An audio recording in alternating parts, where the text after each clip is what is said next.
អរុនសុស្ដីទស្សនិកជននិងប្រិយមិត្តសារព័ត៌មាននគរត្រាហ្គនជាទីមេត្រីថ្ងៃនេះថ្ងៃអាទិត្យ8កើតខែពិសាខឆ្នាំអាសាញ់សុបស័កពុទ្ធសករាជ2568ត្រូវនឹងថ្ងៃទី4ខែឧសភាឆ្នាំ2025ខ្ញុំបាទកសុផារតសូមជូនមេត្តាព័ត៌មានដូចតទៅព័ត៌មានជាតិសម្ដេចបវរធិបតីហ៊ុនម៉ាណែតបានអញ្ជើញដល់ជាអធិបតីក្នុងពិធីសំណេះសំណាលនិងពិសាអាហារសាមគ្គីជាមួយអ្នកសារព័ត៌មានលើកទី7ឆ្នាំ2025ហើយឧបនាយករដ្ឋមន្ត្រីហ៊ុនម៉ាណីអញ្ជើញជាអធិបតីពិធីបញ្ចុះខន្ធសីមានិងសម្ពោធសមិទ្ធផលនានាក្នុងវត្តអង្គពពាយមានជ័យក្នុងខេត្តកណ្ដាលរោងចក្រដេរកាបូបយីហោមីសែនហេនបេកផ្ទុះធ្លាយម៉ាស៊ីនខ្យល់បណ្ដាឲ្យកម្មករកម្មការិនីរោងចក្រចំនួន12នាក់បានដួលសន្លប់ព័ត៌មានអន្តរជាតិសហរដ្ឋអាមេរិកគ្រោងធ្វើពិធីខួបលើកទី250នៃការបង្កើតយោធា TikTok រងពិន័យចំនួន$600លាន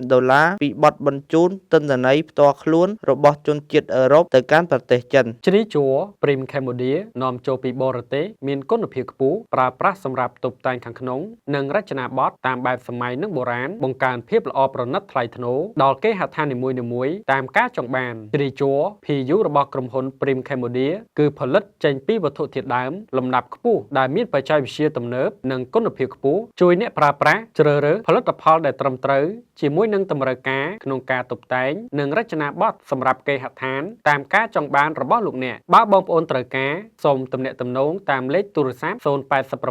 92 49 392និងមួយខ្សែទៀត012 46 56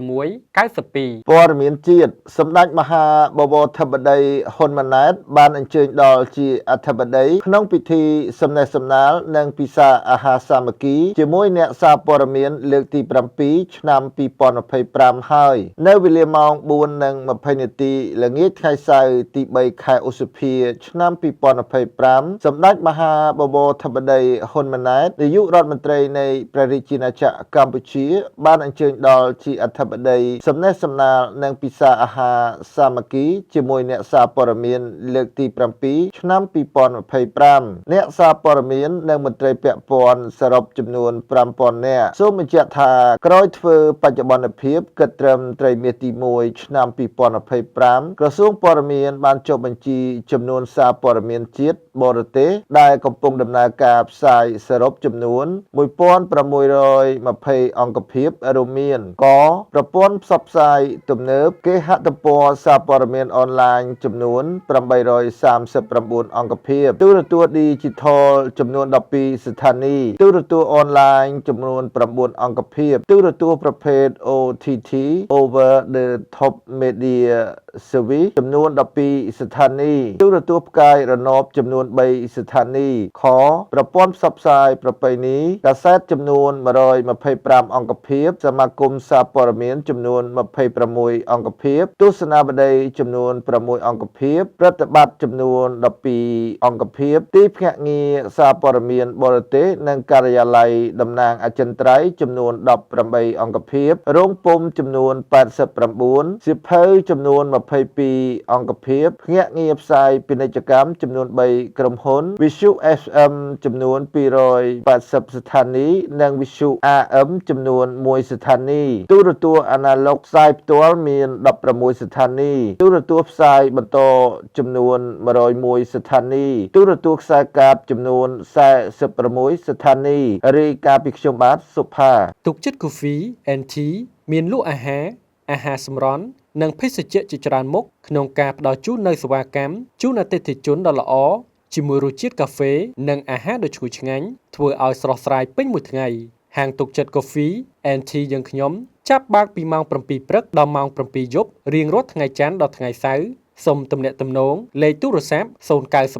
597 168ព័ត៌មានជាតិឧបនាយករដ្ឋមន្ត្រីហ៊ុនម៉ាណីអញ្ជើញជាអធិបតីពិធីបញ្ចុះខន្ធសីមានិងសម្ពោធសមិទ្ធផលនានាក្នុងវត្តអង្គពពាយមានជ័យក្នុងខេត្តកណ្ដាលនាព្រឹកថ្ងៃទី3ខែឧសភាឆ្នាំ2025លោកហ៊ុនម៉ាណីឧបនាយករដ្ឋមន្ត្រីក្រសួងមុខងារសាធារណៈតំណាងដ៏ខ្ពង់ខ្ពស់សម្ដេចមហាបវរធិបតី ហ៊ុនម៉ាណែតនាយករដ្ឋមន្ត្រីនៃព្រះរាជាណាចក្រកម្ពុជាបានអញ្ជើញជាអធិបតីដ៏ខ្ពង់ខ្ពស់ក្នុងពិធីបញ្ចុះខន្ធសីមានិងសម្ពោធសមិទ្ធផលនានាវត្តអង្គពពាយមានជ័យស្ថិតក្នុងភូមិត្រពាំងថ្លុងស្ថិតនៅភូមិត្រពាំងផ្លុងឃុំក្រាមកៈស្រុកអង្គស្នួលខេត្តកណ្ដាលសមិទ្ធផលក្នុងវត្តអង្គពពាយមានជ័យដែលត្រូវសម្ពោធឆ្លងនាពេលនេះរួមមានព្រះវិហារសាលាពុទ្ធិកបឋមសិក្សាថ្មីសាលាអនុគុណសាលាសមាធិសាលនិច្ចភៈកុដិចំនួន2ចាក់បេតុងនិងខ្លងទ្វារចំនួន2ដងទង់1គូតូបបារមី1គូព្រមទាំងសមិទ្ធផលសំខាន់ផ្សេងទៀតស្ថិតក្នុងបរិវេណវត្តផងដែរក្រោយបានស្ដាប់របាយការណ៍វឌ្ឍនភាពរបស់លោកគួចចម្រើនអភិបាលនៃគណៈអភិបាលខេត្តកណ្ដាលរួចមកឧបនាយករដ្ឋមន្ត្រីហ៊ុនម៉ាណីក៏សរសើរនិងអបអរសាទរដល់វឌ្ឍនភាពនិងការរីកចម្រើនជាបន្តបន្ទាប់របស់ខេត្តកណ្ដាលជាពិសេសសមិទ្ធផលនិងហេដ្ឋារចនាសម្ព័ន្ធថ្មីដែលសម្រេចបានជាប្រយោជន៍ជូនដល់ប្រជាពលរដ្ឋក៏ដូចជាទាក់ទាញការវិនិយោគនិងទេសចរណ៍បន្ថែមលើនេះឧបនាយករដ្ឋមន្ត្រីក៏បានផ្ញើសារជូនដល់យុវជននិងយុវនារីទាំងអស់ឲ្យខិតខំប្រឹងប្រែងសិក្សារៀនសូត្រនិងបំពេញភារកិច្ចហើយឆ្លៀតពេលទំនេរស្វែងរកឱកាសស្ម័គ្រចិត្តដើម្បីបន្ថែមការរួមចំណែកនិងរួមគ្នាជាធ្លុងមួយក្នុងបុព្វហេតុដើម្បីជាតិមាតុភូមិបន្ថែមលើការរំលឹកពីប្រវត្តិសាស្ត្រនិងវឌ្ឍនភាពជាបន្តបន្ទាប់ដែលកម្ពុជាសម្រេចបានឧបនាយករដ្ឋមន្ត្រីក៏បានលើកពីការអនុវត្តវិធានការគន្លឹះនានារបស់រដ្ឋាភិបាលនីតិកាលទី7នៃរដ្ឋសភាក្នុងនោះឧបនាយករដ្ឋមន្ត្រីក្រសួងមុខងារសាធារណៈក៏បានជម្រាបជូនអង្គពិធីអំពីការអនុវត្តវិធានការគន្លឹះទាំង3ក្នុងការកែទម្រង់រដ្ឋបាលសាធារណៈក៏ដូចជាការផ្ដល់សារផ្ដាំផ្ញើនានាដល់បងប្អូនប្រជាពលរដ្ឋថារាល់ការអនុវត្តវិធានការគន្លឹះទាំងអស់គឺស្ថិតក្នុងគោលបំណងដើម្បីពង្រឹងប្រព័ន្ធរដ្ឋបាលសាធារណៈរបស់យើងឲ្យកាន់តែរឹងមាំក្នុងនោះសមត្ថភាពប្រកួតប្រជែងជាកម្រិតអន្តរជាតិទន្ទឹមនេះការកែទម្រង់រដ្ឋបាលសាធារណៈរបស់យើងជាពិសេសវិធានការគន្លឹះទី1ក៏ដូចជាការរួមចំណែកផ្ដល់ឱកាសស្មើគ្នាដល់យុវជនដែលចង់ចូលរួមបម្រើការងារជាមន្ត្រីរាជការសូមជម្រាបផងដែរថាក្នុងពិធីបញ្ចុះខន្ធសីមានិងសម្ពោធសមិទ្ធផលនានាក្នុងវត្តអង្គពពាយមានជ័យមានការនិមន្តចូលរួមពីសម្ដេចមង្គលទេពទ្វាចារ្យវង្សអនេតាសម្ដេចព្រះសង្ឃនាយករងគណៈធម្មយុត្តកនិកាយនៃព្រះរាជាណាចក្រកម្ពុជាព្រះមេគុណនៃគណៈធម្មយុត្តកនិកាយខេត្តកណ្ដាលនិងជាប្រជាអធិការវត្តព្រះឥន្ទសាមគ្គីធម៌សម្ដេចព្រះឧត្តមនីជាសំអាងសមាជិកថេរសភា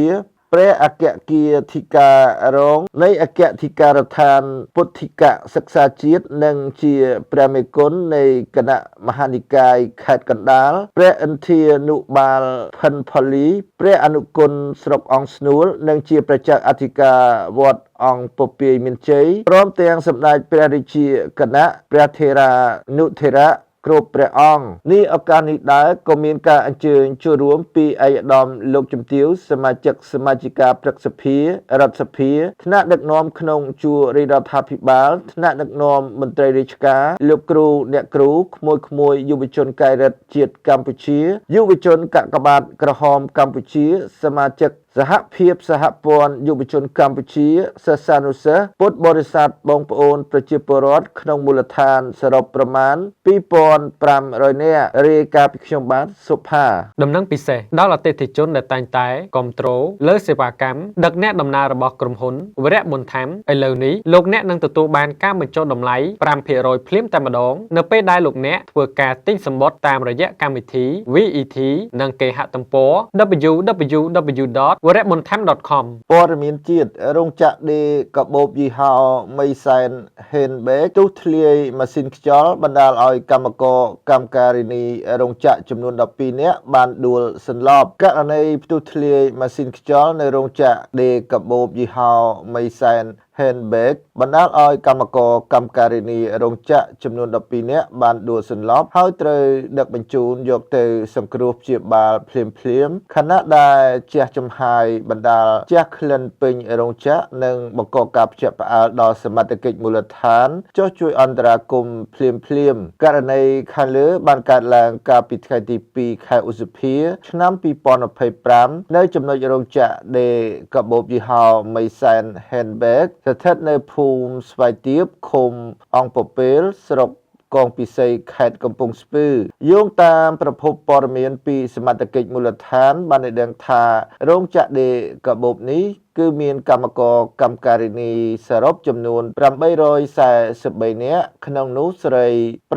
558នាក់នៅពេលកើតហេតុនោះមានកម្មករសន្លប់12នាក់ប្រុសម្នាក់ត្រូវបានរថយន្តដឹកមកសង្គ្រោះនៅមន្ទីរពេទ្យ24ម៉ោងដើមអង្ក្រងសង្គ្រោះព្យាបាលប្រភពដដែលបន្តថាក្រោយកើតហេតុភ្លាមសមត្ថកិច្ចជំនាញនិងអាជ្ញាធរព្រមទាំងម្ចាស់រោងចក្របានឲ្យកម្មករកម្មការិនីសម្រាប់ការងារសិនដោយមូលហេតុដែលបណ្ដាលឲ្យកម្មករកម្មការិនីរោងចក្រដួលសន្លប់នោះមកពីខូចម៉ាស៊ីនខ្យល់ធ្វើឲ្យខ្យល់ចេញច្រាលពេញរោងចក្រតែម្ដងនិងបណ្ដាលឲ្យកម្មករសន្លប់ដោយឡែកលោកចឹកបូរិនប្រធានមន្ទីរការងារនិងបណ្ដុះបណ្ដាលវិជ្ជាជីវៈខេត្តកំពង់ស្ពឺពាក់ព័ន្ធនឹងករណីកម្មករកម្មការិនីរោងចក្រដួលសន្លប់នេះដែរបានឲ្យដឹងថាពិតជាមានករណីកម្មករកម្មការិនីរោងចក្រដេកាបូបយីហោមីសែន Handbag ដួលសន្លប់ចំនួន12នាក់ប្រុសម្នាក់ពិតប្រាកដមែនបច្ចុប្បន្ននៅថ្ងៃទី3ខែឧសភាឆ្នាំ2025ករណីផ្ទុះធ្លាយម៉ាស៊ីនខ្យល់នេះគឺមានស្ថានភាពធូរស្រាលហើយខាងម្ចាស់រោងចក្រក៏បានឲ្យកម្មករចូលបម្រើការងារវិញធម្មតាចំណែកកម្មករកម្មការិនីទាំង12នាក់ដែលរងគ្រោះត្រូវបានអនុញ្ញាតនៅសម្រាប់នៅផ្ទះដើម្បីព្យាបាលសុខភាពឲ្យល្អប្រសើរឡើងវិញរាយការណ៍ពីខ្ញុំបាទសុផាផលិតផលថ្មីឈុត Jensen ជីងជ័ររួមជាមួយឈុត Skin Care របស់ក្រុមហ៊ុន Lavi Cosmetic Co Ltd បច្ចេកទេសថ្មីពីប្រទេសកូរ៉េសម្រាប់ព្យាបាលមុខជាំជួយឲ្យផ្ទៃមុខពីស្រអាប់ឡើងពណ៌ស៊ីជម្ពូប្រសិទ្ធភាពតាំងពីប្រើលើកដំបូងចង់បានភាពស្រស់ស្អាតកុំភ្លេចជាមួយក្រុមហ៊ុន Lavi នឹងធ្វើឲ្យលោកអ្នកស្អាតជានិរន្តរ៍ទូរស័ព្ទលេខ077 744 007 096 66 68 149 ព័ត៌មានអន្តរជាតិសហរដ្ឋអាមេរិកក្រុងធ្វើព្យុហយាត្រាដើម្បីអបអរសាទរខួបលើកទី250នៃការបង្កើតយោធាកងទ័ពអាមេរិកក្រុងនឹងរៀបចំក្បួនដង្ហែដើម្បីអបអរសាទរខួបលើកទី250របស់ខ្លួនដោយមានការចូលរួមពីទាហានចំនួន6600នាក់រថយន្តយោធាចំនួន150គ្រឿងនិងឧទ្ធម្ភាគចក្រចំនួន50គ្រឿងក្បួនដង្ហែនេះក្រុងនឹងធ្វើនៅថ្ងៃខួបកំណើតរបស់លោកត្រាំនៅថ្ងៃទី14ខែមិថុនាយោធាអាមេរិកបាននិយាយនៅថ្ងៃទី2ខែឧសភាថាខ្លួនក្រុងនឹងធ្វើព្យុហយាត្រានៅទីក្រុង Washington DC ដើម្បីប្រារព្ធខួបលើកទី250នៃការបង្កើតរបស់ខ្លួននៅថ្ងៃទី14ខែមិថុនាដែលជាថ្ងៃខួបកំណើតគម្រប់79ឆ្នាំរបស់ប្រធានាធិបតីត្រាំផងដែរលោកស្រី Anna Kelly ជាអ្នកនាំពាក្យម្នាក់របស់សេតវិមានបានសរសេរនៅលើបណ្ដាញទំនាក់ទំនងសង្គម X កាលពីថ្ងៃសុក្រទី2ខែឧសភាថាលោកត្រាំនឹងផ្ដល់កិត្តិយសដល់អតីតយុទ្ធជនកងទ័ពអាមេរិកនិងប្រវត្តិសាស្ត្រយោធាជាមួយនឹងការធ្វើព្យុហយាត្រាយោធាមួយចំណែកអ្នកនាំពាក្យកងទ័ពអាមេរិកលោកស្រី Heather Hagen បានឲ្យដឹងផងដែរថាបន្ថែមពីការធ្វើព្យុហយាត្រាការអបអរសាទរដល់ខួបកំណើតថ្ងៃបង្កើតកងទ័ពអាមេរិកក៏នឹងត្រូវប្រព្រឹត្តទៅដោយអមជាមួយការបាញ់កាំជ្រួចនិងការរៀបចំពិធីមួយនៅឯទីលាន National Mall ផងដែរលោកស្រី Hagen បន្ថែមថាគម្រោងធ្វើព្យុហយាត្រាយោធាកំពុងដំណើរការទៅមុខយ៉ាងសកម្មហើយរថពាសដែកជិត150គ្រឿងយន្តហោះចម្បាំង50គ្រឿងនិងទាហាន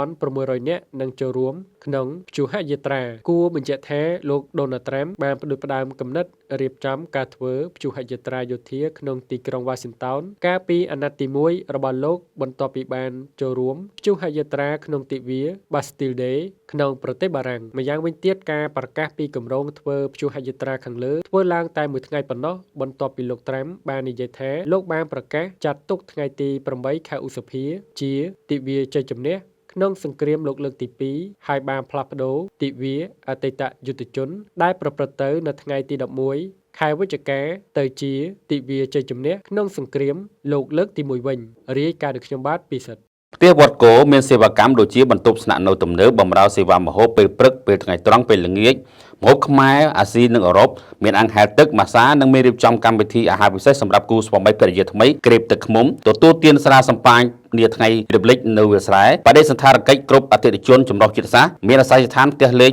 221ភូមិបុរាណនៃភូមិវត្តគោក្រុងខេត្តបាត់ដំបងលេខទូរស័ព្ទ017 555 377 ព័ត៌មានអន្តរជាតិ TikTok រងពិន័យចំនួន$600 លានពីបទបញ្ជូនទិន្នន័យផ្ទាល់ខ្លួនរបស់ជនជាតិអឺរ៉ុបទៅកាន់ប្រទេសចិន TikTok ត្រូវបានរងការពិន័យពីសហភាពអឺរ៉ុបដ៏ធំចំនួន$530 លានកាលពីថ្ងៃសុក្រដោយចោទប្រកាន់ថាបានបញ្ជូនទិន្នន័យផ្ទាល់ខ្លួនរបស់ជនជាតិអឺរ៉ុបទៅកាន់ប្រទេសចិនហើយមិនបានធានាថាវាត្រូវបានការពារពីការចូលប្រើដោយអាជ្ញាធរចិនការផាកពិន័យដ៏ធំបំផុតមួយដែលមិនធ្លាប់មានដោយអាជ្ញាធរបានអនុវត្តតាមការស៊ើបអង្កេតលើភាពស្របច្បាប់នៃការផ្ទេរទិន្នន័យដោយ TikTok ប្រព័ន្ធផ្សព្វផ្សាយសង្គមយក្សដែលគ្រប់គ្រងដោយចិនបានទទួលស្គាល់ក្នុងអំឡុងពេលស៊ើបអង្កេតថាខ្លួនបានរៀបចំទិន្នន័យអឺរ៉ុបនៅក្នុងប្រទេសចិនផ្ទុយពីការបដិសេធពីមុននេះបើយោងតាមអង្គការឃ្លាំមើលទិន្នន័យរបស់ប្រទេសអ៊ីឡង់នៅឆ្នាំ2023គណៈកម្មការការពារទិន្នន័យរបស់អ៊ីឡង់បានពិន័យ TikTok ដែលមានអ្នកប្រើប្រាស់ 1.5 ពាន់លាននាក់នៅទូទាំងពិភពលោក$345 លានសម្រាប់ការបំពានច្បាប់អឺរ៉ុបស្ដីពីដំណើរការទិន្នន័យកុមារដោយសារ TikTok ដែលជាផ្នែកមួយរបស់ក្រុមហ៊ុនបច្ចេកវិទ្យាយក្សរបស់ចិន ByteDance មានទីស្នាក់ការកណ្ដាលអឺរ៉ុបរបស់ខ្លួននៅក្នុងប្រទេសអ៊ីឡង់អាជ្ញាធរអ៊ីឡង់គឺជានាយកករនាំមុខគេនៅអឺរ៉ុបសម្រាប់វេទិកាសង្គមផ្សេងទៀតដូចជាក្រុមហ៊ុនផ្សេងទៀតដូចជា Google, Meta និង X TikTok បាននិយាយថាខ្លួនគ្រោងនឹងប្តឹងឧទ្ធរណ៍ចំពោះការផាកពិន័យរបស់សហភាពអឺរ៉ុបដោយទទូចថាខ្លួនមិនដែលបានទទួលសំណើពីអាជ្ញាធរចិនសម្រាប់ទិន្នន័យរបស់អ្នកប្រើប្រាស់នៅអឺរ៉ុបឡើយរាយការណ៍ដោយខ្ញុំបាទពិសិដ្ឋដើម្បីទទួលបានព័ត៌មានថ្មីៗចុងក្រោយទាន់ហេតុការណ៍និងច្បាស់លាស់នៅព័ត៌មានជាតិនិងអន្តរជាតិដោយផ្ទាល់ទៅកាន់ទូរស័ព្ទដៃរបស់លោកអ្នកដោយគ្រាន់តែវាយពាក្យនគរ Dragon News នៅលើ App Store សម្រាប់ទូរស័ព្ទ iPhone និងនៅលើ Play Store សម្រាប់ទូរស័ព្ទ Android បន្ទាប់មកធ្វើការ download ជាការស្រេច